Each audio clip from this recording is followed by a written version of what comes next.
আসসালামু আলাইকুম রহমতুল্লাহ। প্রিয় দর্শক, যখনই আপনার হঠাৎ করে অনেক বেশি টাকা পয়সা ধন সম্পদের প্রয়োজন হবে এবং যখনই আপনি অনেক বেশি বিপদ আপদ বালা মুসিবত দুঃখ কষ্ট দুশ্চিন্তা পেরেশানি অভাব অনটন দারিদ্রতা ও ঋণের মধ্যে থাকবেন, তখনই আপনি সূরা ইখলাস ও ইস্তেগফারের এই গোপন আমলটি করুন। ইনশাআল্লাহ আল্লাহ তাআলা আপনার সকল বিপদ আপদ বালা মুসিবত দুঃখ কষ্ট দুশ্চিন্তা পেরেশানি অভাব অনটন দারিদ্রতা ও ঋণ দূর করে দিবেন এবং আল্লাহ পাক রব্বুল আলামিন আপনাকে গায়বীভাবে অনেক টাকা পয়সা ধন সম্পদ দিয়ে সাহায্য করবেন। সুবহানাল্লাহ। যেমনিভাবে আকাশ থেকে হযরত আইয়ুব আলাইহিস সালামের জন্য গায়বীভাবে স্বর্ণমুদ্রা ধন সম্পদ পাঠিয়ে সাহায্য করেছিলেন। সুবহানাল্লাহ। সম্মানিত ভিউয়ার্স, এমনকি এক সাহাবী নিজেও সূরা ইখলাসের আমল করার ফলে অল্প কিছুদিনের মধ্যে অভাব অনটন দারিদ্রতা থেকে মুক্ত হয়ে অনেক টাকা পয়সা ধন সম্পদের মালিক হয়ে গিয়েছিল। সুবহানাল্লাহ। সম্মানিত ভিউয়ার্স, সূরা ইখলাসের কোন আমলটি করিলে কি নিয়মে করিলে এবং কোন সময়ে করিলে আল্লাহ তাআলা আপনাকে এই সকল পুরস্কারগুলি দান করবেন, সে আমলটি সম্পর্কে জানতে চাইলে ভিডিওটি স্কিপ না করে সম্পূর্ণ ভিডিওটি মনোযোগ দিয়ে দেখতে থাকুন। আর ভিডিওটি ভালো লাগলে লাইক কমেন্ট শেয়ার করে চ্যানেলটি সাবস্ক্রাইব করে আমাদের পাশে থাকুন। সম্মানিত ভিউয়ার্স, সকালে ফজর নামাজের পর সূরা ইখলাস ও ইস্তেগফার এই নিয়মে পাঠ করুন। ইনশাআল্লাহ অল্প কিছুদিনের মধ্যে আল্লাহ তাআলা আপনার সকল বিপদ আপদ বালা মুসিবত দুঃখ কষ্ট দুশ্চিন্তা পেরেশানি অভাব অনটন দারিদ্রতা ও ঋণ দূর করে দিবেন এবং আল্লাহ পাক রব্বুল আলামিন আপনাকে গায়বীভাবে অনেক টাকা পয়সা ধন সম্পদ দিয়ে সাহায্য করবেন ইনশাআল্লাহ। এমনকি এক সাহাবী নিজেও সূরা ইখলাসের আমল করার ফলে অল্প কিছুদিনের মধ্যে দারিদ্রতা থেকে মুক্ত হয়ে অনেক টাকা পয়সা ধন সম্পদের মালিক হয়ে গিয়েছিল। সুবহানাল্লাহ। আর এটা কোনো সাধারণ আমল নয়, বরং স্বয়ং রাসূল সাল্লাল্লাহু আলাইহি ওয়াসাল্লাম নিজে সূরা ইখলাসের আমল সাহাবা ইকরামদেরকে শিখিয়েছিলেন। সম্মানিত ভিউয়ার্স, এছাড়াও হযরত আইয়ুব আলাইহিস সালাম কোন আমল করার কারণে এবং কি দোয়া পাঠ করার কারণে আল্লাহ তাআলা আকাশ থেকে যাকে যাকে স্বর্ণমুদ্রা ধন সম্পদ পাঠিয়ে সাহায্য করেছিলেন, সে আমলটি সম্পর্কে জানতে চাইলে ভিডিওটি না টেনে সম্পূর্ণ ভিডিওটি মনোযোগ দিয়ে দেখতে থাকুন। হাদিস শরীফের মধ্যে বলা হয়েছে, হযরত আইয়ুব আলাইহিস সালামের দুইটি উঠান ছিল, একটি ছিল গম শুকানোর জন্য আর অপরটি ছিল জব শুকানোর জন্য। মহান আল্লাহ তাআলা সেই দুইটি উঠানের উপর দুই খণ্ড মেঘমালা পাঠালেন। এক খণ্ড মেঘমালা সে গমের উঠানে এমনভাবে স্বর্ণ ফেলল যে সেটি পূর্ণ হয়ে গেল। সুবহানাল্লাহ। অন্য মেঘমালাটি অপর উঠানের মধ্যে এমনভাবে রৌপ্য বর্ষণ করল যে সেটিও পূর্ণ হয়ে গেল। সুবহানাল্লাহ। সহিহ ইবনে হিব্বান হাদিস নং 2898। এছাড়াও অন্য এক হাদিসে বলা হয়েছে, আল্লাহর পক্ষ থেকে যাকে যাকে স্বর্ণের পঙ্গপাল আইয়ুব আলাইহিস সালামের নিকট এসেছিলেন এবং তিনি সেগুলি সংগ্রহ করেছিলেন। রাসূল সাল্লাল্লাহু আলাইহি ওয়াসাল্লাম বলেন, একবার আইয়ুব আলাইহিস সালাম গোসল করতেছিলেন, এমন্ত অবস্থায় এক জাগ স্বর্ণের পঙ্গপাল তার উপর পড়তে শুরু করেন এবং তিনি সেগুলি মুঠি মুঠি করে তার কাপড়ে জমা করছিলেন। সুবহানাল্লাহ। বুখারী শরীফ হাদিস নং 7493। প্রিয় দর্শক, সূরা ইখলাস পবিত্র কোরআনের খুবই ক্ষুদ্রতম একটি সূরা। আমি আশা করছি আপনারা সকলেই সূরাটি জানেন। তারপরেও আমি সহিশুদ্ধভাবে আপনাদেরকে সূরা ইখলাস পাঠ করে শোনাবো। ইনশাআল্লাহ আপনারা আমার থেকে শুনে শুনে সহিশুদ্ধভাবে সূরা ইখলাস মুখস্থ করে নেবেন। আউযু বিল্লাহি মিনাশ শাইতানির রাজীম। বিসমিল্লাহির রহমানির রহিম। কুল হুয়াল্লাহু আহাদ, আল্লাহুস সামাদ, লাম ইয়ালিদ ওয়া লাম ইউলাদ ওয়া লাম ইয়াকুল লাহু কুফুয়ান আহাদ। সাদাকাল্লাহুল আযীম। সম্মানিত ভিউয়ার্স, আমলটি করার জন্য অবশ্যই আপনাদেরকে এক গ্লাস পানি সংগ্রহ করতে হবে। আমি আশা করছি আপনাদের সবার কাছেই গ্লাস আছে এবং আপনারা খুব সহজেই এক গ্লাস পানি সংগ্রহ করতে পারবেন। আপনাদেরকে বেশি কিছু করতে হবে না, শুধু আমি যে নিয়ম বলে দেব সেই নিয়মে আপনারা পবিত্র কোরআনের এই ছোট্ট সূরা অর্থাৎ সূরা ইখলাস ও ইস্তেগফার পাঠ করে আমল করবেন।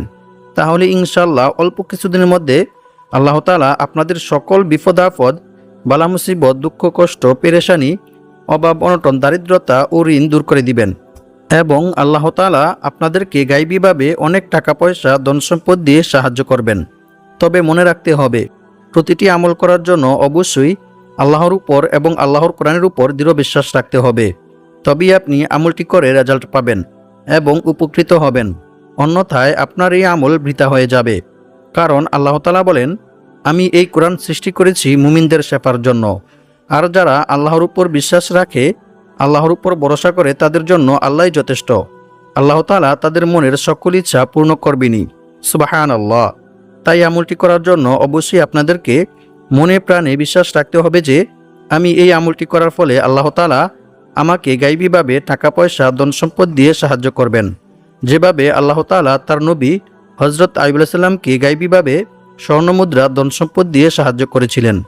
প্রিয় দর্শক, আপনারা যদি আমার বলা নিয়ম মেনে সঠিকভাবে সূরা ইখলাস ও ইস্তেগফারের এই আমলটি করেন, তাহলে ইনশাআল্লাহ আপনারা সকলেই টাকা পাবেন।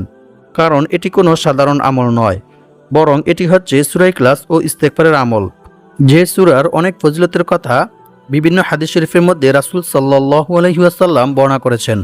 তো প্রিয় দর্শক, আপনারা যারা অতি দ্রুত টাকা পেতে চান এবং আপনাদের যাদের অনেক বেশি টাকার প্রয়োজন, আপনারা অবশ্যই আমার বলা নিয়ম মেনে সঠিকভাবে সূরা ইখলাস ও ইস্তেগফারের এই ছোট্ট আমলটি করবেন। আর আমলটি করতে হবে সকালে ফজরের নামাজের পর, যা আমি আপনাদেরকে আগেই বলে দিয়েছি। আমি আশা করছি আপনারা বুঝতে পেরেছেন কোন সময়ে আমলটি করতে হবে। সম্মানিত ভিউয়ার্স, আমি এখন আপনাদেরকে সহজভাবে সূরা ইখলাস ও ইস্তেগফারের এই আমলটির বিষয়ে জানিয়ে দেব এবং কী নিয়মে কতবার সূরা ইখলাস ও ইস্তেগফারটি পাঠ করতে হবে সেই সম্পর্কেও জানিয়ে দেব। তবে সূরা ইখলাসের এই আমলটি সম্পর্কে জানার পূর্বে আপনারা যারা ভিডিওতে লাইক করেননি, আপনারা দয়া করে ভিডিওতে লাইক করে আমিন লিখে কমেন্ট করে ভিডিওটি শেয়ার করে দিন। তারপর চ্যানেলটি সাবস্ক্রাইব করে পাশে থাকা বেল আইকনটি ক্লিক করে রাখুন। সম্মানিত ভিউয়ার্স, প্রথমে আমি আপনাদেরকে সূরা ইখলাসের কিছু বিশেষ ফজিলতের বিষয়ে কোরআন এবং হাদিস থেকে জানিয়ে দেব, যে ফজিলতগুলি সম্পর্কে জানলে আপনারা বুঝতে পারবেন যে সূরা ইখলাস কত বড় গুরুত্বপূর্ণ এবং মর্যাদাপূর্ণ একটি সূরা। এই সূরার আমল করে আপনি আল্লাহ তাআলার নিকট যা চাইবেন আল্লাহ তাআলা আপনাকে তাই দান করবেন এবং আপনার মনের সকল ইচ্ছা আল্লাহ তাআলা পূর্ণ করবেন ইনশাআল্লাহ। তারপর আমি আপনাদেরকে জানিয়ে দেব সকালে ফজর নামাজের পরে কি নিয়মে সূরা ইখলাস ও ইস্তেগফার কতবার পাঠ করতে হবে সেই সম্পর্কে জানিয়ে দেব। আবু সাঈদ খুদরি রাদিয়াল্লাহু তাআলা আনহু থেকে বর্ণিত, তিনি বলেন, এক ব্যক্তি অন্য এক ব্যক্তিকে রাতে বারবার সূরা ইখলাস পাঠ করতে শোনেন। অতঃপর সকাল হলে ওই ব্যক্তি রাসূল সাল্লাল্লাহু আলাইহি ওয়াসাল্লামকে এই বিষয়টি সম্পর্কে অবগত করেন। রাসূল সাল্লাল্লাহু আলাইহি ওয়াসাল্লাম তার একথা শুনে বললেন, ওই সত্তার শপথ যার হাতে আমার প্রাণ, অবশ্যই এই সূরা অর্থাৎ সূরা ইখলাস পবিত্র কোরআন মাজিদের 1/3 সমান। সুবহানাল্লাহ। অন্য এক হাদিসে বলা হয়েছে, রাসূল সাল্লাল্লাহু আলাইহি ওয়াসাল্লামের কাছে একবার এক সাহাবী এসে বললেন, হে আল্লাহর রাসূল সাল্লাল্লাহু আলাইহি ওয়াসাল্লাম, আমি সূরা ইখলাসকে ভালোবাসি। তখন রাসূল সাল্লাল্লাহু আলাইহি ওয়াসাল্লাম তাকে বললেন, এ ভালোবাসা তোমাকে জান্নাতে প্রবেশ করাবে। সুবহানাল্লাহ। বুখারী শরীফ হাদিস নং 774। অপর এক হাদিসে বলা হয়েছে, আবু হুরায়রা রাদিয়াল্লাহু তাআলা আনহু থেকে বর্ণিত, তিনি বলেন, আমি রাসূল সাল্লাল্লাহু আলাইহি ওয়াসাল্লামের সাথী ছিলাম। এমন সময় এক ব্যক্তি সূরা ইখলাস তিলাওয়াত করতেছিল। রাসূল সাল্লাল্লাহু আলাইহি ওয়াসাল্লাম তার তিলাওয়াত শুনে বললেন, ওয়াজিব হয়ে গেছে। আমি জিজ্ঞেস করলাম, কি ওয়াজিব হয়ে গেছে হে আল্লাহর রাসূল সাল্লাল্লাহু আলাইহি ওয়াসাল্লাম? তিনি বললেন, জান্নাত। সুবহানাল্লাহ। মুয়াত্তা মালিক হাদিস নং 257। অন্য এক হাদিসে বলা হয়েছে, আনাস ইবনে মালিক রাদিয়াল্লাহু তাআলা আনহু থেকে বর্ণিত, তিনি বলেন, আমি রাসূল সাল্লাল্লাহু আলাইহি ওয়াসাল্লামের কাছে বসেছিলাম। এমন সময় এক লোক এসে বলল, হে আল্লাহর রাসূল সাল্লাল্লাহু আলাইহি ওয়াসাল্লাম, আমার এক ভাই এই সূরা অর্থাৎ সূরা ইখলাসকে পড়তে ভালোবাসেন। তখন রাসূল সাল্লাল্লাহু আলাইহি ওয়াসাল্লাম তাকে বললেন, তুমি তোমার ভাইকে গিয়ে জান্নাতের সুসংবাদ দাও। সুবহানাল্লাহ। মুসনাদে বাজ্জার হাদিস নং 6731। সম্মানিত ভিউয়ার্স, সূরা ইখলাসের এই সকল ফজিলত শুনে বুঝতে পারতেছেন যে সূরা ইখলাস কত বড় গুরুত্বপূর্ণ এবং মর্যাদাপূর্ণ একটি সূরা। এই সূরার আমল করিলে আল্লাহ তাআলা আপনার দুনিয়া ও আখিরাতের উভয় জায়গার সমস্ত রকমের বিপদ আপদ বালা মুসিবত দূর করে দিবেন এবং আল্লাহ পাক রব্বুল আলামিন আপনাকে জান্নাতে প্রবেশ করাবেন। সুবহানাল্লাহ। সম্মানিত ভিউয়ার্স, এখন আমি আপনাদেরকে জানিয়ে দেব সূরা ইখলাস কি নিয়মে পাঠ করিলে আল্লাহ তাআলা আপনার 50 বছরের গুনাহ ক্ষমা করে দিবেন। আল্লাহর রাসূল সাল্লাল্লাহু আলাইহি ওয়াসাল্লাম বলেন, যে ব্যক্তি প্রতিদিন 200 বার সূরা ইখলাস পাঠ করবে তার 50 বছরের গুনাহ ক্ষমা করে দেওয়া হবে। সুবহানাল্লাহ। তবে ঋণ থাকলে তা মাফ হবে না। নাউযু বিল্লাহি মিন যালিক। তিরমিজি শরীফ হাদিস নং 2898। সম্মানিত ভিউয়ার্স, ঋণ হচ্ছে এরকম মারাত্মক একটি জঘন্য কাজ যে মানুষ যখন ঋণগ্রস্ত হয়ে যায় তখন তার আর কোনো কিছুই ভালো লাগে না। তখন সে ঋণের চিন্তায় পেরেশানিতে অসুস্থ হয়ে পড়ে। এমনকি সে ঋণ থেকে মুক্ত হওয়ার জন্য অনেক অবৈধ পন্থায় টাকা পয়সা উপার্জন করতে চায়। চুরি ডাকাতি, মিথ্যা কথা সহ অসংখ্য অগণিত খারাপ কাজের মধ্যে লিপ্ত হয়ে যায়। কারণ মানুষের যখন ঋণ থাকে তখন তার আর কোনো কিছুই ভালো লাগে না। সম্মানিত ভিউয়ার্স, আজকের ভিডিওতে আমি আপনাদেরকে সূরা ইখলাস ও ইস্তেগফারের এমন একটি আমল শিখিয়ে দেব যে আমলটি করিলে আল্লাহ তাআলা আপনার পাহাড় পরিমাণ ঋণ পরিশোধ করার ব্যবস্থা করে দিবেন। সুবহানাল্লাহ। এবং আল্লাহ তাআলা আপনাকে গায়বীভাবে অনেক টাকা পয়সা ধন সম্পদ দিয়ে সাহায্য করবেন। সুবহানাল্লাহ। সম্মানিত ভিউয়ার্স, অন্য এক হাদিসে বলা হয়েছে, রাসূল সাল্লাল্লাহু আলাইহি ওয়াসাল্লাম বলেছেন, যে ব্যক্তি কুল হুয়াল্লাহু আহাদ সূরা ইখলাস শেষ পর্যন্ত 10 বার পাঠ করবে, আল্লাহ তাআলা সেই ব্যক্তির জন্য জান্নাতে একটি মহল অর্থাৎ একটি ঘর নির্মাণ করে দিবেন। সুবহানাল্লাহ। সম্মানিত ভিউয়ার্স, অন্য এক হাদিসে বলা হয়েছে, এক সাহাবী যুদ্ধের ময়দানে নামাজের ইমামতি করার সময় বারবার সূরা ইখলাস পাঠ করেন। সাহাবীরা যুদ্ধ থেকে ফিরে এসে রাসূল সাল্লাল্লাহু আলাইহি ওয়াসাল্লামকে এই বিষয়টি সম্পর্কে অবগত করেন। রাসূল সাল্লাল্লাহু আলাইহি ওয়াসাল্লাম তাদেরকে বললেন, তোমরা তাকে গিয়ে জিজ্ঞেস করো কেন সে এইরূপ করেছে।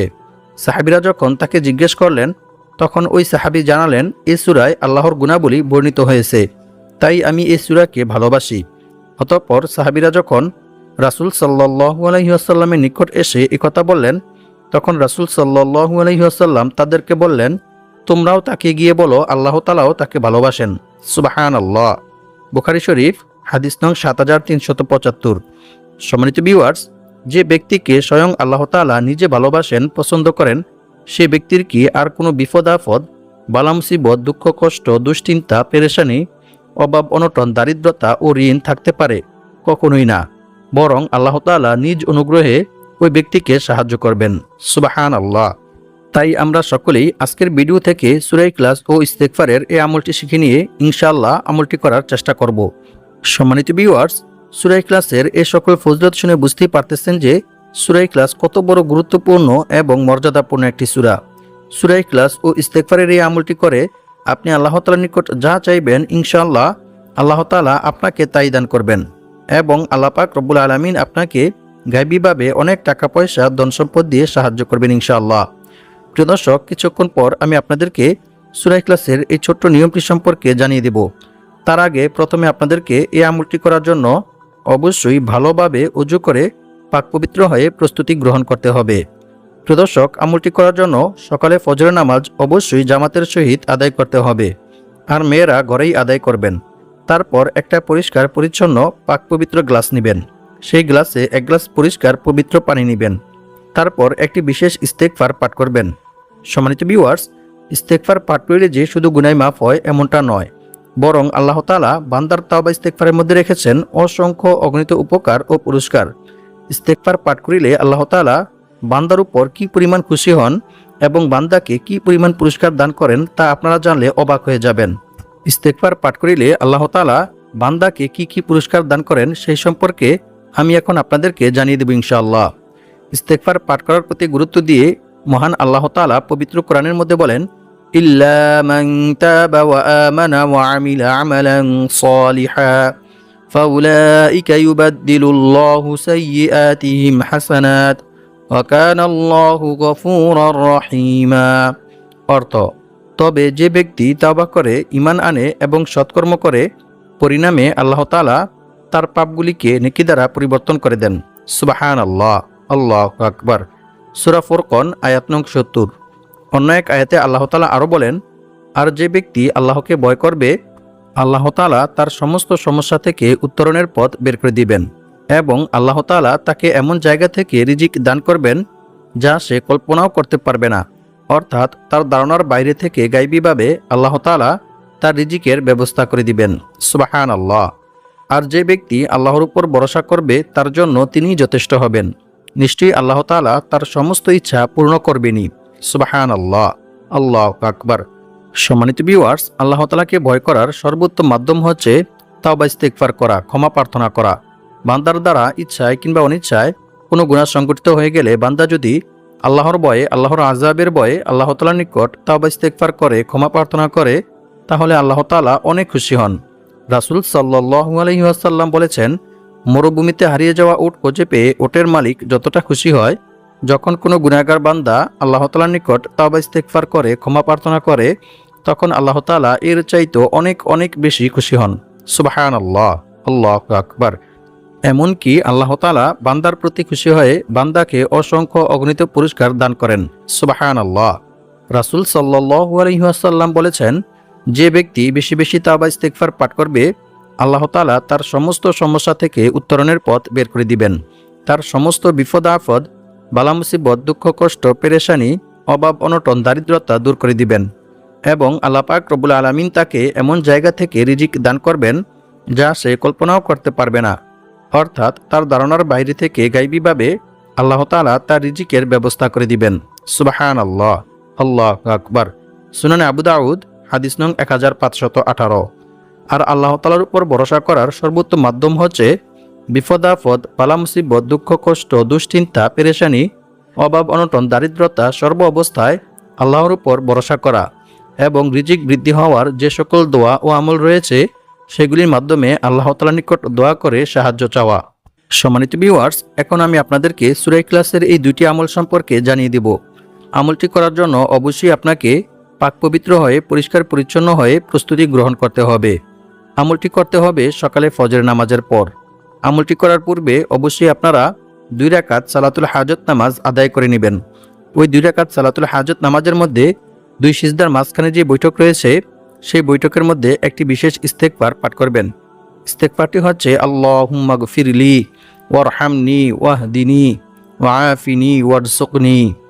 আর অবশ্যই আপনারা নামাজটি হারাম ওয়াক্তে, হারাম সময়ে পড়বেন না, বরং হারাম সময় শেষ হওয়ার পরে পড়বেন। এরপর আপনারা একটি দুরূদ শরীফ পাঠ করবেন।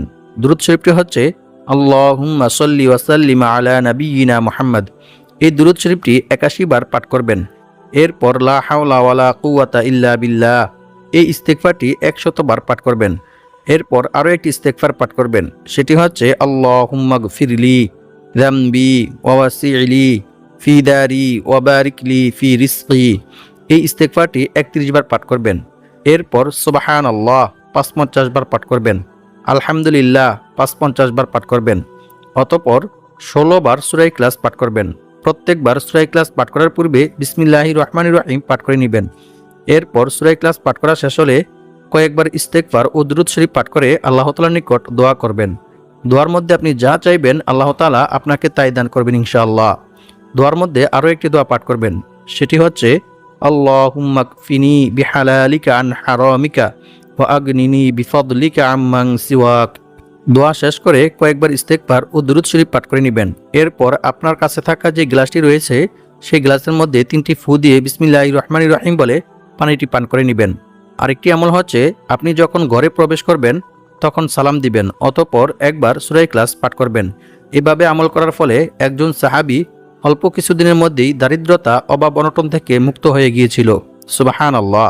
স্বয়ং রাসূল সাল্লাল্লাহু আলাইহি ওয়াসাল্লাম নিজে তাকে এই আমলটি শিখিয়ে দিয়েছিলেন। সুবহানাল্লাহ। আল্লাহ পাক রব্বুল আলামিন আমাদের সবাইকে সূরা ইখলাস ও ইস্তেগফারের এই আমলটি করে বিপদ আপদ, বালা মুসিবত, দুঃখ কষ্ট, দুশ্চিন্তা, পেরেশানি, অভাব অনটন, দারিদ্রতা ও ঋণ থেকে মুক্ত হয়ে অনেক টাকা পয়সার মালিক হওয়ার তৌফিক দান করুক। আমিন।